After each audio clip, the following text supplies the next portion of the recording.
Hello everyone, it's Becca from Becca Books and Bujo, and welcome back to episode 2 of my favorite Booktubers favorite series.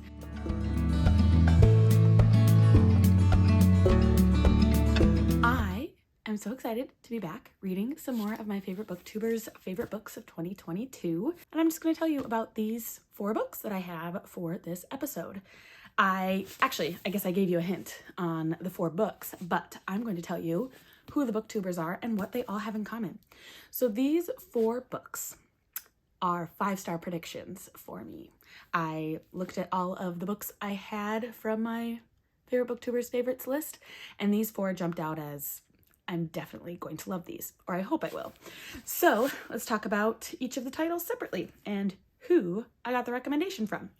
So the first is Red, White, and Royal Blue by Casey McQuiston. This was on Amy from A Star Reads' favorite list of 2022. And I'm excited to get a romance on here. This is about a romance between the first son, so the president's son in the United States, and with a British prince. Kind of saucy, kind of crazy. Yeah, that's really all I know about it. I know that people love Casey McQuiston. I have read what's called One Last Stop by Casey McQuiston, and it was not my favorite, but I know that people like this one more than that one. So yeah, I don't know. I just think I might like this romance a lot, and I'm hoping that it'll be a 5-star read for me.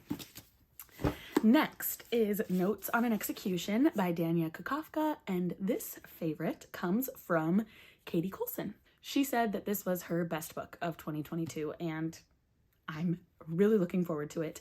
This one is told from the perspective of 3 different women who were somehow in the life of a serial killer who is on death row. And so we follow that gentleman who is on death row, and then 3 women who are going to be affected by his journey on death row. Yeah, this one I think will be amazing. I have heard nothing but great things about this one. So, plus I love the purple of the cover. Then we've got, now this isn't a booktuber, but I'm bending the rules because she's one of my favorite readers. I follow her on Instagram, and she has a great podcast that I listen to every week. So this is Take My Hand by Dolan Perkins Valdez. The booktuber that this favorite belongs to is Anne Bogle. Her podcast is called What Should I Read Next? And I listen to it every single week. It's a great podcast. The idea behind the podcast is she has guests on, and they tell her 3 books they love, 1 book they don't, and what they're currently reading. And then she kind of matchmakes them with the next 3 books that she thinks that they would like. This one was a book of the month pick, I think, for last year. And she said it was one of her favorite reads of 2022. I believe it is about a Black nurse in the South post-segregation. So yeah, that's really all I know. I kind of want to go into it blind. Historical fiction, it's kind of nice to just see what unfolds in the pages. So yeah, really excited for this one.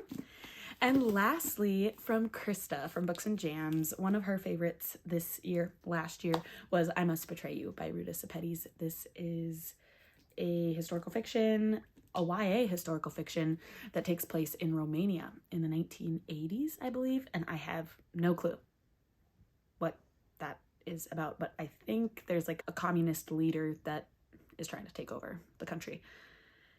And I think we follow a high school boy during that time. So, I don't know.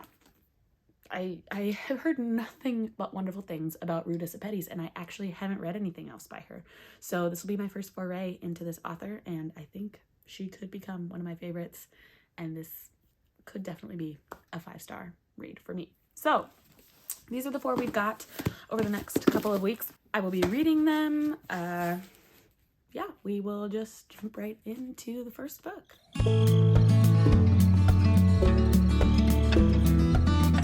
I am about to start I Must Betray You by Ruta Sepetys. I am going to listen to it as I follow along. That's how I like to start audiobooks. I think it's, especially with, there might be some language barriers based on the fact that this is set in Romania. I just want to make sure that I understand what the reader is saying, what the author is trying to get across. So yeah, I'm excited to start this one. Again, this was one of Krista's favorites last year, and it is a YA historical fiction about communism in Romania. I really don't know much else besides that, but I'm really looking forward to it, and I will check in with you when I'm about halfway through. I am 2/3 of the way through this because I couldn't stop at the halfway point and talk to you because it's just too good. It is so readable. The chapters are so short and always kind of end on some sort of cliffhanger or just something that makes you want to keep reading. Have I even talked what this is about?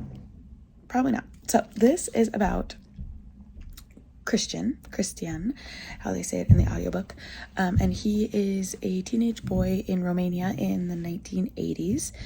There is a huge communist regime, a dictator that really wants to take over the entire country and believes that everything in the country belongs to him, basically. Anyway, that's how communism works. Duh. But, where was I going? Christian gets in trouble with the government and ends up needing to become a spy, an informer. And his life is completely changed by this. He feels extreme guilt and paranoia in who else is an informer. If I can be so easily brought into this spy world, who else is doing this around me? Because he fears that somebody else is telling things to other government officials about his life that he isn't telling. So it's just really good. I don't know, I've never read Ruta Sepetys before, but I've heard that all of her books are phenomenal, and mostly because she writes so well in the historical fiction genre. She does her research and really makes them true to the time, and then writes on historical events that not many people have heard of. And I'd never heard of Romania in the communist Iron Curtain era. So yeah, really enjoying it. It's going to be hard to not just read the rest of it tonight, but it's 9:45 and it's a school day tomorrow. Work day. So I will likely need to put it down for the night, but it is going well so far. Looking like it could be 5-star because it's really good. So possibly my first 5-star prediction will work out for me. Anyway, I will check in when I'm done with I Must Betray You. I finished I Must Betray You by Ruta Sepetys, and it was indeed a 5-star. I am so happy that I predicted it and that I read it. It was phenomenal storytelling. I can't wait to read more of Ruta Sepetys' work. I don't know why it's taken me so long to pick something up by her, but I'm so glad that Krista made me do it. Not that she made me, but encouraged me through her love of this book. So yeah, man, it was a page turner for sure. It basically revolves around Christian and the Romanian Revolution, trying to get out from under a communist dictator, and I kind of touched on this already, but the paranoia of informers and how people felt like they needed to be a spy for the government in order to survive in this horrible country at the time. So yeah, Ruta Sepetys can write historical fiction really well. And I read her author's note at the end, and she talks about how she likes to look at historical events that happened in the past that not many people knew about. And I didn't know about this. I didn't realize that Romania was under such turmoil in the 1980s, the late 1980s, 89, I believe it was. So that's just like crazy that it was almost in my lifetime that this was going on in an Eastern European nation.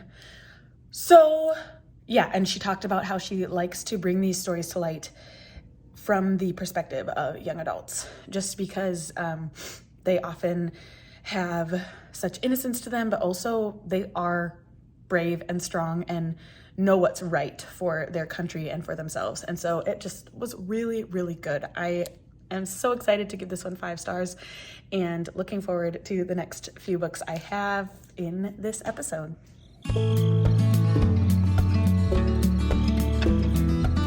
I have started Take My Hand by Dolan Perkins Valdez. And this favorite belonged to Anne Bogle, who's actually not a YouTuber, but she's one of my favorite book content creators, I should say. She has a podcast, What Should I Read Next? And you should definitely check it out if you ever want to get your TBR ginormous, like mine is. She just has so many great recommendations. Anyway, this was on her list for 2022. And I have already started this, I should say. I'm already a third into it. I know I normally catch up with you before I even start, but I will just let you know how I am liking it so far, which is a lot. This one, we follow a nurse named Sybil, and she is working in the South, in Alabama, and she is helping Black women with their reproductive rights, basically.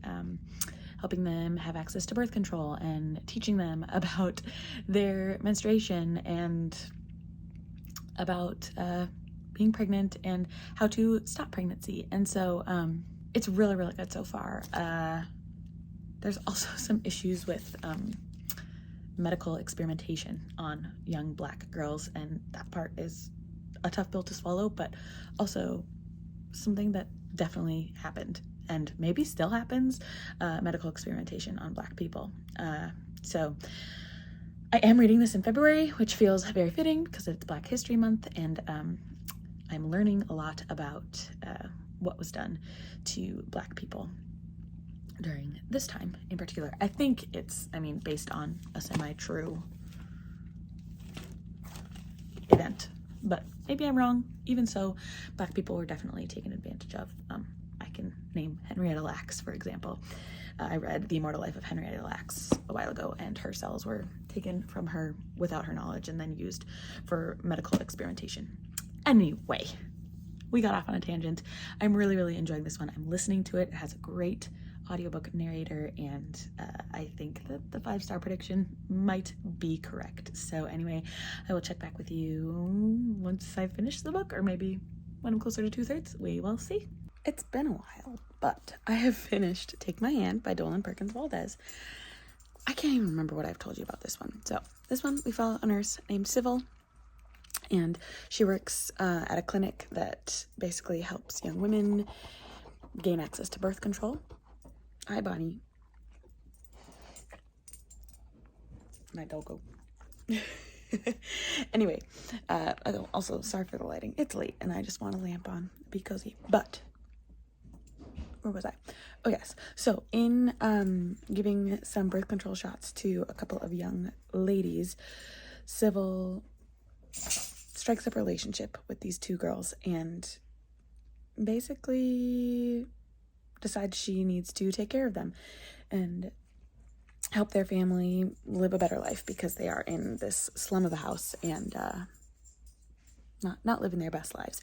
So she gets them public housing, she gets them set up with food stamps, she gets their dad a job, and she really kind of puts herself into this family, which, is a little bit troublesome. But then something very tragic happens to the girls, and yeah, okay, I'm not gonna give it away because all it says in the synopsis is something unthinkable happens, and this thing that happened to the girls leads to a trial, and they are fighting for the reproductive rights of Black women, but also some Hispanic women too. So yeah, I don't want to give too much away by the thing that happened to these girls. So about 3/4 of the way through, my interest was lost just a little bit in all of the court proceedings in the trial. And I was trucking along and I was like, yeah, this is good. And I got just a little bit, not lost, but I guess maybe bored. I don't want to say bored either, because it was very interesting, and the lawyer that was assigned to the case had some really great monologues and had some great defense for the girls. But it just, I don't know, it got maybe monotonous because there was so many days of the court hearings, and yeah, it was just a little bit too much for me toward the end, while it still ended in a sweet note, and just had themes of family, found family, sisterhood, and fighting for women's rights. As far as star rating goes, it's not going to be 5 stars. Again, because of the trial just making it a little bit slower for me, I think I'm going to give it 4, which is still a really good read. I learned a lot from this, and I'm going to take a lot with me from it about how we still need to be fighting for Black women and the medical issues that they face, especially with their reproductive rights. Listening to the author's note at the end, because I listened to this audiobook, she says, un momento, let me find it, because I'm not going to say it as good as her. Reproductive justice, a phrase coined by Black feminists at a conference in 1994, remains elusive for African American women who struggle to access affordable health care due to social and economic inequalities. The abortion rate for Black women is nearly 5 times that for white women.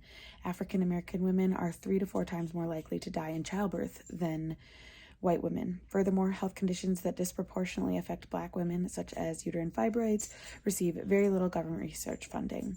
My hope is that this novel will provoke discussions about culpability in a society that still deems poor, Black, and disabled as categories unfit for motherhood. In a world inundated by information about these tragedies and more, I still passionately believe in the power of the novel and its readers to raise the alarm, influence hearts, and impact lives. So I definitely think you should read this book.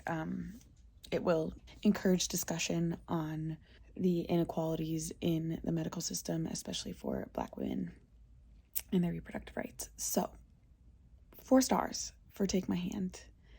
And now we get to jump into the 3rd book for this 5-star prediction video. I am about to start Red, White, and Royal Blue by Casey McQuiston, but first we need to address the elephant in the room, or more so, the rhino. Do you see this? Do you see this huge goose egg on my forehead? This morning, my son head bonked me so hard. He did it on accident. We were both laying down and he just like slammed back into my head, but it's this huge, yeah, you can definitely see it. Huge goose egg. Anyway, I didn't want you to notice it and be like, what the heck is wrong with your forehead? So I'm just getting it out in the open. My son headbutted me. Anyway, I'm about to take that little 3-year-old boy to gymnastics, and I needed a new audiobook. Just so happens that I have Red, White, and Royal Blue on audio also, so I'm about to start this. This was Amy from A-Star Reads' favorite last year, one of her favorites from last year, and I'm excited for a romance. It's still February. Valentine's Day is over when I'm filming this, but it's still nice to read a romance in February, the month of love. So I'm going to start this and I will update you about halfway through. I am officially halfway through Red, White, and Royal Blue, and holy smokes, I'm loving it. It is the cutest love story ever. It also helps that when I was in high school, I was obsessed with the movies Chasing Liberty, which surrounded a love story with the president's daughter, and then The Prince and Me, I think it was called, which was a love story with the prince, or the King of England's son. And so this is just really reminding me of that, because it's a love story between the son of the president and the Prince of England. So it is just, so cute. Alex is this fun-loving son of the president, the female president, might I add. Super cool. And he has always held this grudge and hate toward the Prince of England for some reason, Henry. And Henry just seems like this stuck-up you know, has to do what the family wants him to do because he's a royal. And then they just get over that grudge pretty quickly. And yeah, it's really, really good, really sweet. I'm wondering what's going to happen in the second half, though. There's got to be some sort of conflict, right? I'm sure people find out about it because right now it's secret. Their love is secret. But yeah, we'll see. I'm really, really loving it. I think that this is a very good contender for a 5-star read. 2 things. 1, I got new glasses. I really like them. Number 2, I finished Red, White, and Royal Blue by Casey McQuiston, and my 5-star prediction was correct. This is a 5-star romance read for me. So let's see. What has happened since the last time? Oh my gosh, look at my bruise. Sorry. Easily distracted. Late at night. So yeah, there was a conflict at the end, like there should be in a good romance, and it was fun. It was exciting, kind of thrilling, even to figure out what was going on. I don't want to give anything away, but the main thing was that their love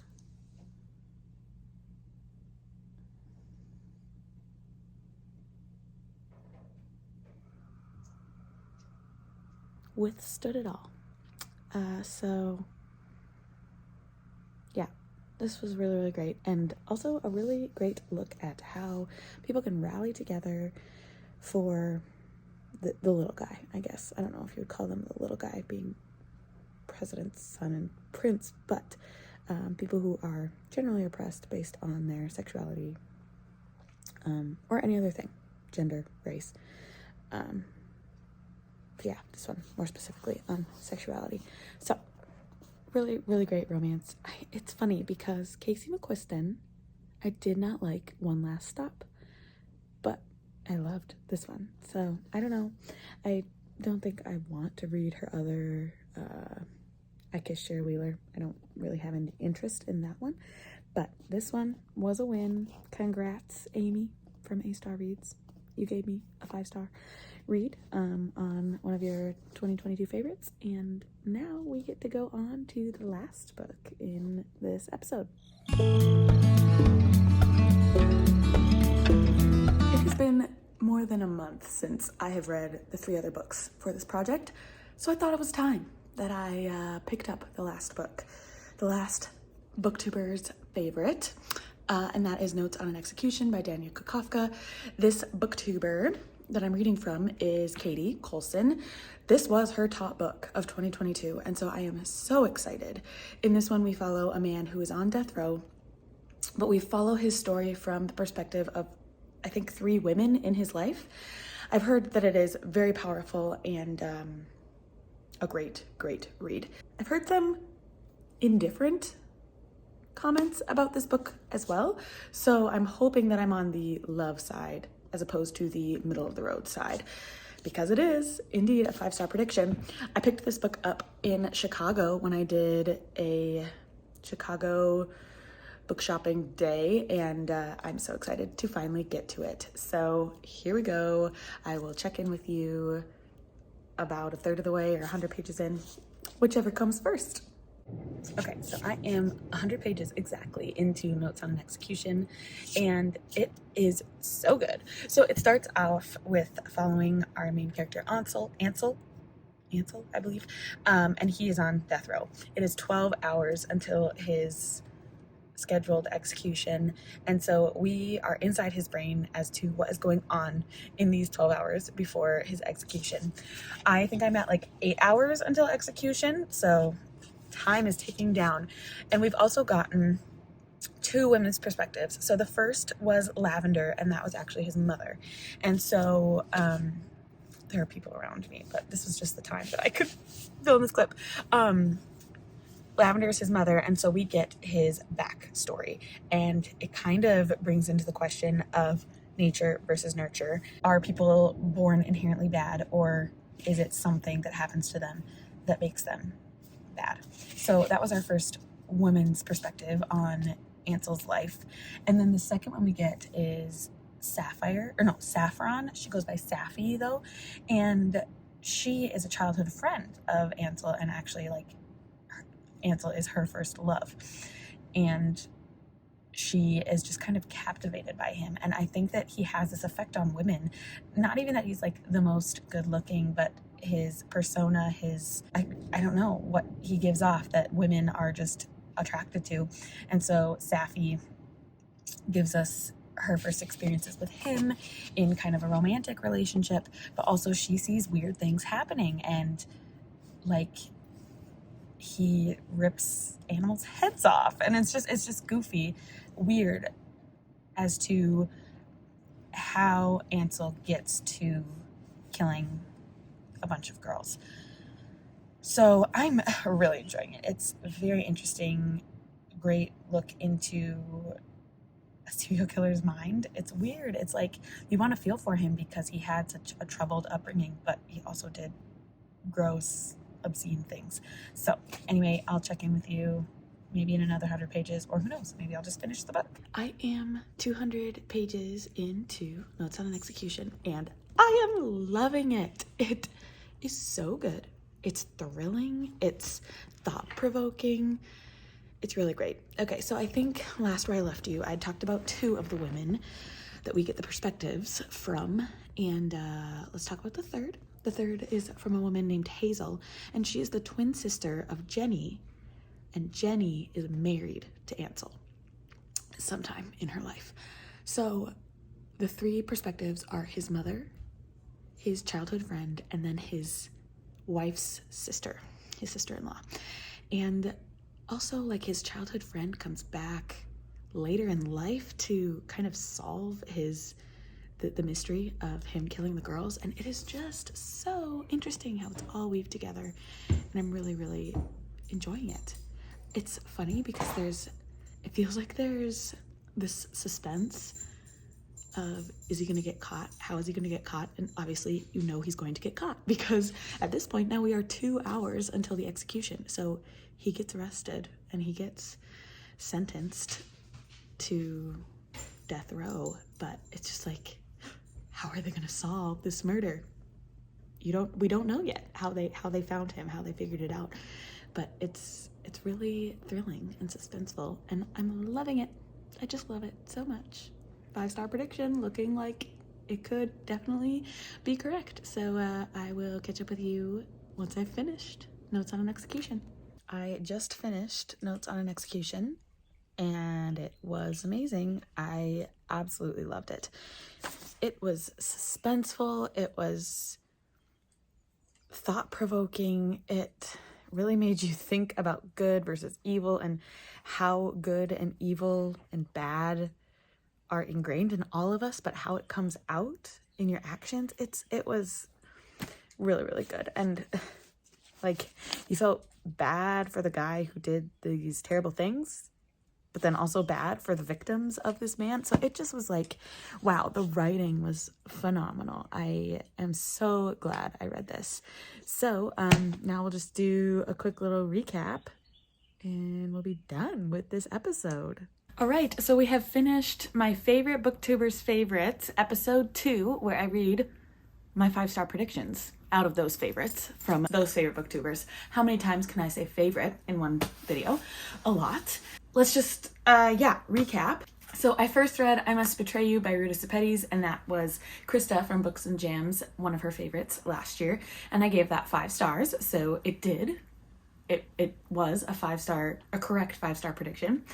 My next book was Take My Hand by Dolan Perkins Valdez, and that was a recommendation from Anne Bogle, who is Modern Mrs. Darcy on the internet and has a podcast called What Should I Read Next? And that was only a 4-star for me. Still a really, really good book and had a lot to say, but only 4 stars, so did not live up to my 5-star prediction. Then I completed Red, White, and Royal Blue by Casey McQuiston from the recommendation of Amy from A Star Reads, and that was a 5-star read, definitely. And lastly, I finished Notes on an Execution by Dania Kukafka on the recommendation of Katie Colson, and 5 stars. So I think at the end of my first episode of Favorite Booktubers Favorites, I ranked them. And I feel sad because I don't have the other 3 books. I only have this book. The others were library books and they needed to go back to the library. And if I would have been smart, I would have rechecked them out, but I'm not. So, the ranking. In 4th place was my 4-star read, Take My Hand by Dolan Perkins Valdez. Still a very good book, so it's sad to say that it was in last place. In 3rd place, it will be I Must Betray You by Ruta Sepetys. In 2nd, Red, White, and Royal Blue by Casey McQuiston. And in 1st place, Notes on an Execution by Dan Kafka.